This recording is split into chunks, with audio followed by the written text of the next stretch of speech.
Hi student, DNA coaching classes में फिर से एक बार आपका स्वागत है। आज क्लास 9 चैप्टर 2 सेकंड चैप्टर खत्म हो गया था। पहला दूसरा का क्वेश्चन भी करा दिया गया था आपका। तीसरा क्वेश्चन देखिए, what mass of potassium nitrate would be needed to produce a saturated solution to of potassium nitrate in 50 gram of water at 313 kelvin. देखिए बोर्ड में कह रहा हूँ, फिर होम बोर्ड मतलब आपके जो एग्जाम होंगे, एग्जाम में अगर इसमें क्वेश्चन आएगा तो आपको टेबल पहले ही बना के दिया रहेगा। टेबल आपको दिया रहेगा, जैसे यहाँ पे देखिए 100 ग्राम ऑफ वाटर में कितना ग्राम आप, जैसे यहाँ पे टेबल क्या है, ये है जो यहाँ पे पोटेशियम नाइट्रेट की ये केल्विन टेम्परेचर है 283, 293, 313, 333, 353, ये केल्विन टेम्परेचर है। इस टेम्परेचर पर पोटेशियम नाइट्रेट की 21 ग्राम मात्रा 100 ग्राम वाटर मिक्स करने के बाद क्या हो जाती है, सैचुरेटेड सॉल्यूशन बन जाता है, संतृप्त विलयन बन जाता है। मतलब कि अगर 100 ग्राम वाटर है उसको 283 डिग्री पे ले जाए, उसके बाद पोटेशियम नाइट्रेट को क्या किया, 21 ग्राम इसमें क्या होगा, डिजोल्व हो जाएगा, पूरी तरह घुल जाएगा, इसके बाद घुलेगा नहीं। मतलब 21 ग्राम 100 डिग्री से 100 ग्राम वाटर में क्या होगा, सैचुरेटेड सॉल्यूशन बना लेगा at the temperature of 283 kelvin. ठीक है ना। ऐसे ही 293 केल्विन पे आपको 32 ग्राम, 313 पे 62 ग्राम, 333 पे 106, 353 पे 167 ग्राम, ये क्या है, सैचुरेटेड सॉल्यूशन बन जाएगा। आपको ये भी बताया गया था टेम्परेचर इंक्रीज करने पे सॉल्युबिलिटी बढ़ जाती है ना। अब देखिए क्या है इस क्वेश्चन में, हमें क्या है कि इस टेबल से ही आंसर बताना, सारा आंसर आपका इस टेबल में ही है। पहला क्वेश्चन देखो हमने पढ़ा कि what would be needed to produce a saturated solution of potassium nitrate. सबसे पहले पोटेशियम नाइट्रेट की बात की तो यहाँ टेबल में देखो पोटेशियम नाइट्रेट सबसे पहले ही नंबर पे। फिर इन 50 gram of water at 313 kelvin, temperature कितना दिया, 313। 313 कहाँ है, देखो यहाँ पे 313 में पोटेशियम नाइट्रेट की मात्रा कितनी, 62 ग्राम। अब ये बोल रहा है कि 62 ग्राम क्या है, पोटेशियम नाइट्रेट है, कितने ग्राम पानी में, 100 ग्राम पानी वाटर में। लेकिन इसने बोला कि 50 ग्राम वाटर में कितना होगा। अगर वाटर आधा हो गया, पोटेशियम नाइट्रेट भी क्या होगा, हाफ हो जाएगा। तो ये 50 ग्राम 100 ग्राम वाटर में कितना नीड था उसकी, 62 ग्राम। अब जब ये 50 ग्राम कर देते हैं तो ये भी क्या होगा, 31 ग्राम। मतलब कि आपको यहाँ पे आंसर मिल जाएगा 31 ग्राम ऑफ पोटेशियम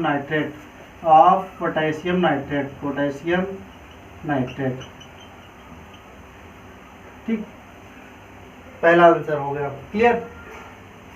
अब सेकंड पे चलते हैं। Pragya makes a saturated solution of potassium chloride in water at 353 kelvin. देखिए क्या, पोटेशियम क्लोराइड पहला आ गया, पोटेशियम क्लोराइड। अब देखो दूसरे नंबर पर है sodium, potassium chloride third number पे। अब टेम्परेचर कितना है, 353 केल्विन, 353 लास्ट में है, ये 54 ग्राम। ठीक, अब इसे बोल रहा है and leaves the saturated to cool at room temperature, what would be see observe as solution cool. देखिए कह रहा है कि क्या किया इन्होंने, सैचुरेटेड सॉल्यूशन तो बना दिया 100 ग्राम वाटर में, लेकिन टेम्परेचर कितना था, 353।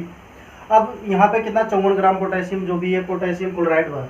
अब ये कह रहा है कि इसको आपने ठंडा करना है, आपको रूम टेम्परेचर तक ठंडा करना है। रूम टेम्परेचर कितना होता है, 20 डिग्री सेल्सियस। 20 डिग्री सेल्सियस में 273 प्लस कर देंगे तो केल्विन कितना गया, 293 केल्विन। तो 293 केल्विन देखो यहाँ पे ये क्या है आपका रूम टेम्परेचर। अब इस वाला लाइन में देखो यहाँ पे आई कितना ग्राम हो रहा है, 35 ग्राम। तो आपको सबसे पहले मिल गया कि मतलब कि पहले मात्रा कितनी थी पोटेशियम क्लोराइड की, 54 ग्राम, अब कितनी हो रही है, 35 ग्राम। तो इसका मतलब पहले क्रिस्टलाइज हो रहा है, यहाँ पे क्या क्रिस्टलीकरण हो रहा है, फिर प्रेसिपिटेट हो रहा है। प्रेसिपिटेट मतलब होता है कि जब वो ठंडे होने के बाद क्या होता है, नीचे बैठ जाना, उत्सेपित हो जाना, नीचे बैठ जाना। तो ये क्या हुआ, इसमें बोला कि रूम टेम्परेचर तक करने पे क्या हुआ, इसकी मात्रा कम हो गई, पोटेशियम क्लोराइड की मात्रा 35 ग्राम हो गई है ना, और प्रेसिपिटेट हो गई या क्रिस्टलाइज हो गई, आपने बोल देना। Find the solubility to each salt at 293 kelvin. सारे सॉल्ट देखिए, सारे सॉल्ट के 293 केल्विन क्या है, रूम टेम्परेचर पर। रूम टेम्परेचर पर सॉल्युबिलिटी सबकी बतानी है। और देखिए सबको मालूम क्या है, यहाँ पे बताना है पोटेशियम नाइट्रेट कितनी है, 32 ग्राम, सोडियम क्लोराइड 36 ग्राम, पोटेशियम क्लोराइड 35 ग्राम, अमोनियम क्लोराइड 37 ग्राम। ये सारी जो है फाइंड द सॉल्युबिलिटी, ये सॉल्युबिलिटी है आपकी, कितने ग्राम इनकी मात्रा सॉल्ट की जरूरत पड़ेगी 100 ग्राम ऑफ वाटर में। और यहाँ आरटी की बात, रूम टेम्परेचर की बात किया था तो हमने बता दिया 293 केल्विन पे आपको 32 gram potassium nitrate, 36 gram sodium chloride, 35 gram potassium chloride, 37 ग्राम अमोनियम क्लोराइड की जरूरत पड़ेगी। और आगे इसी क्वेश्चन बोला तो which salt has the highest solubility at this temperature. 293 kelvin पे इसी टेम्परेचर पे किसकी सॉल्युबिलिटी सबसे ज़्यादा है इन सब में सॉल्ट में? किसकी सॉल्युबिलिटी ज़्यादा? देखो ये 32 ग्राम सॉल्युबल हो रहा है, 37, 36, 35, 37, तो सबसे ज़्यादा क्या है 37, तो अमोनियम क्लोराइड इसका आंसर हो गया। क्या? Ammonium chloride. तो पूछा था विच सॉल्ट है the highest solubility at this temperature, तो ammonium chloride is the highest solubility at room temperature. ये हो क्लियर। आगे देखिए what is the effect of change of temperature on the solubility of salt. क्या effect पड़ता है अगर हम इसका टेम्परेचर इंक्रीज करें? चेंज ऑफ टेम्परेचर, अगर टेम्परेचर को इंक्रीज किया जाए या डिक्रीज किया जाए तो क्या इफेक्ट पड़ेगा? देखिए जैसे जैसे यहाँ पर 283 था, टेम्परेचर कम था, फिर यहाँ बढ़ रहा है, यहाँ बढ़ रहा है, यहाँ बढ़ रहा है। ये देखो टेम्परेचर है आपका केल्विन में, ये बढ़ रहा है। अब यहाँ पे देखो ये बढ़ रहा है, 21 से घट रहा है, 21 32 हुआ, 62 हुआ, फिर 106 106, मतलब बढ़ रहा है। यहाँ पे भी देखो, यहाँ पहले तो क्या रहा, स्टेबल रहा, फिर क्या हुआ, यहाँ बढ़ा, फिर स्टेबल रहा, मतलब बढ़ रहा है। यहाँ पे बढ़ रहा है, यहाँ पे बढ़ रहा है, मतलब what is the effect of change of temperature. Temperature को अगर इंक्रीज करते हैं तो सॉल्युबिलिटी रेट इंक्रीज होता है। ठीक, ये था थर्ड क्वेश्चन आपका सेकंड चैप्टर का एक्सरसाइज अभ्यास का। अब अगला देखिए थर्ड क्वेश्चन के बाद फोर्थ क्वेश्चन में क्या है, सैचुरेटेड सॉल्यूशन क्या होता है, संतृप्त विलयन। अभी हमने क्या पढ़ा, यही पढ़ रहे थे हम, सैचुरेटेड सॉल्यूशन। सैचुरेटेड संतृप्त विलयन क्या होता है?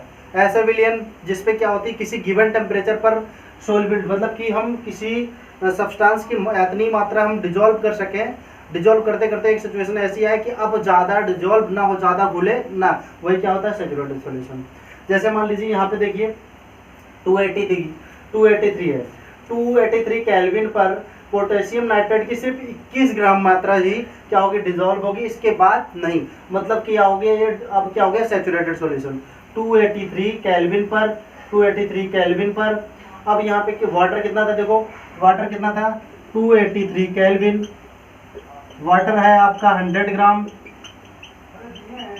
उसके बाद देखिए पोटेशियम नाइट्रेट कितना है 21 ग्राम, पोटेशियम नाइट्रेट 21 ग्राम। अब टोटल कितना हो गया सॉल्यूशन 121 ग्राम, ये हो गया आपका। अब इससे ज़्यादा आप अगर इसमें डालोगे तो टेम्परेचर इंक्रीज करने के बाद ही हटेगा, वरना नहीं। मतलब ये क्या हो गया सैचुरेटेड हो गया। यही था आपका सैचुरेटेड सॉल्यूशन, आपको डेफिनेशन की। या आप एक बार कॉन्सेप्ट जाए, पिछले चैप्टर में आपको सब डेफिनेशन लिखवा के हमने लिखा के पढ़ाया है। सैचुरेटेड सॉल्यूशन क्या होता है यहाँ से हमने देख लिया। प्योर सब्सटेंस क्या होता है ये भी बताया गया था, एलिमेंट कंपाउंड ये सब क्या है, प्योर सब्सटेंस होते हैं। ये आप बता सकते हो प्योर सब्सटेंस ऐसा होता है जो क्या होता है, रंगहीन स्वादहीन होता है, रंग परिवर्तन नहीं होता, जैसे शुद्ध जल होता है, कलरलेस होता है ना, गिवन टेम्परेचर पर और एक गिवन प्रेशर पर। ये क्या होता है, गिवन टेम्परेचर और गिवन प्रेशर पर क्या होता है, ये रंगहीन स्वादहीन ये होता है। या आप बोल सकते हो the substance which is made by only one type of substance, है ना, जो एक ही प्रकार के पदार्थों से मिलकर बना हो, एक ही प्रकार के मैटर से मिलकर बना हो, क्या होता है शुद्ध पदार्थ होता है या प्योर सब्सटेंस होता है। ये था शुद्ध पदार्थ, ठीक है ना। अब देखते हैं इसके बाद चौथे के आगे क्वेश्चन। ठीक,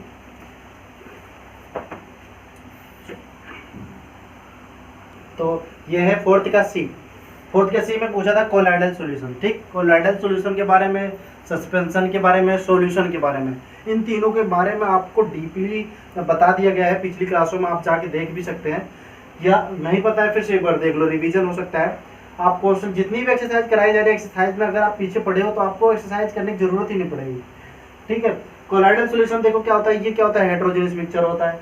इसका साइज क्या होता है 1 to 100 नैनोमीटर के बीच में होता है। नैनोमीटर पे बताया गया 10⁻⁹ मीटर, है ना। इसका साइज जो होता है ये इतना छोटा होता है कि इसे हम नेक्ड आई से विजिबल नहीं होता है। क्या से कोलाइडल सॉल्यूशन को हम नेक्ड आई से नहीं देख सकते हैं। यहाँ पे can not be visible, can not visible by necked eyes.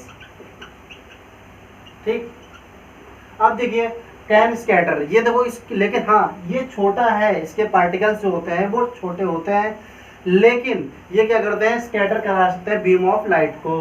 Can scatter beam of light, मतलब कि ये लाइट को क्या कर सकते हैं, ये स्कैटर करा सकते हैं। ठीक, can scatter beam of light. ठीक, अब देखिए कोलाइडल सॉल्यूशन में can not separated by filtrate, लेकिन ये इतने छोटे हैं 1 to 100 नैनोमीटर बता दिया गया। फिल्ट्रेशन के द्वारा छान करके इनको हम अलग नहीं कर सकते हैं। ये क्या होता है, कोलाइडल सॉल्यूशन क्या होता है कि ये हेट्रोजीनियस होता है, इसका साइज 1 to 100 नैनोमीटर होता है। उसके बाद can not be visible by naked eyes, इसको हम खुली आंखों से नहीं देख सकते हैं। अनरीड आइज से can scatter beam of light, ये क्या करता है, प्रकाश की किरणों को क्या करता है, बिखेरता है, फैलाता है। Can not separated by filtration, छान करके अलग नहीं कर सकते हैं। नॉट सेटल डाउन, अगर हम इसको जैसे इस सॉल्यूशन कोलाइडल सॉल्यूशन को, कोलाइडल विलयन को, कोलाइडल को हम क्या करते हैं, कुछ देर के लिए छोड़ दे कोलाइड को, तो क्या करता है, ये सेटल डाउन नहीं होता है, मतलब कि ये नीचे बैठता, बॉटम में नहीं बैठता है। अब देखिए सस्पेंशन क्या है। अब देखिए ये भी क्या है, ये हेट्रोजीनियस मिक्सर है। अब ये इसका साइज लेकिन क्या होता है, 100 नैनोमीटर से ज़्यादा बड़ा होता है। ये इसका साइज 1 to 100 नैनोमीटर, लेकिन इसका साइज 100 नैनोमीटर से बड़ा होता है। अब साइज बड़ा है, इसका मतलब can be visible by naked eyes, यहाँ पे लिख सकता हूँ can be visible naked eyes, ठीक, साइज बड़ा है। अब can scatter beam of light, ये क्या है, बीम ऑफ लाइट को स्कैटर कराता है। ये भी सेटल डाउन, ये पार्टिकल का साइज इसमें इतना ज़्यादा बड़ा होता है, अगर हम इसको अनडिस्टर्ब छोड़ दें कुछ देर के लिए, मतलब कुछ भी इसमें प्रक्रिया ना करे, तो ये क्या करता है, पीछे नीचे क्या करता है, बैठ जाता है, सेटल डाउन हो जाता है। हाँ, अब ये देखो नॉट सेटल डाउन यहाँ था, ये फिल्टर नहीं किया जा सकता था, लेकिन ये साइज क्या है, बड़ा है, इसके लिए क्या है, ये फिल्टर किया जा सकता है। ये आपके चार थे, है ना, प्योर सब्सटेंस था, कोलाइडल बताया गया, सस्पेंशन बताया गया आपको, ठीक है ना, सैचुरेटेड सॉल्यूशन। इन चारों में से कंफर्म है कि आपको एग्जाम में जरूर मिलेंगे, आपको पढ़ना ही है, डेफिनेटली आपको पढ़ना ही पड़ेगा इनको। अब देखिए क्या है, 5th क्वेश्चन, क्लासिफाई करना है कि इनमें कौन सा होमोजेनियस है, कौन सा हेट्रोजीनियस है। होमोजेनियस मिक्सचर बताया गया था आपको, हेट्रोजीनियस भी मिक्सचर, हेट्रोजीनियस होमोजेनियस मिक्सचर आपको बताया गया था। अब देखिए सोडा वाटर क्या है, होमोजेनियस, एयर क्या है, होमोजेनियस, उसके बाद विडियर क्या है, होमोजेनियस। अब देखिए यहाँ पे क्या है, वुड लकड़ी क्या है, हेट्रोजीनियस, सॉइल क्या है, हेट्रोजीनियस, ये और ये हेट्रोजीनियस है, बाकी सारे क्या है, होमोजेनियस। फिल्ट्रेट हो गया है, फिल्ट्रेट टी मतलब कि छन गई है, छनने के बाद क्या बचा, होमोजेनियस मिक्सचर हो गया उसका। तो ये सब क्या है, होमोजेनियस है, सिर्फ इसमें क्या है, वुड और क्या है इसमें, सॉइल, ये क्या हेट्रोजीनियस मिक्सचर है, ठीक है ना। 5 क्वेश्चन इसी तरह आपके समाप्त हो गए। 5 क्वेश्चन आपको रिवीजन करना है, अपने कॉपी में नोट्स बनाते चलना है। देखो अभी क्या है, अगर आप अभी नोट्स नहीं बनाते तो वर्कलोड बढ़ जाएगा आपका, आगे इन फ्यूचर आप बना भी नहीं पाओगे ज़्यादा। ये एक ही कॉपी आप रफ की तरह बना लो, उसमें क्या है, जितना पढ़ाया जाता है आप नोट करते जाओ बस। जब आगे जाके पढ़ोगे, आप रिवीजन करोगे तो आपको प्रॉब्लम नहीं आएगी। बाकी क्वेश्चन आगे आपको कराए जाएंगे। तब तक के लिए चैनल को लाइक करें, सब्सक्राइब करें और शेयर करें। धन्यवाद।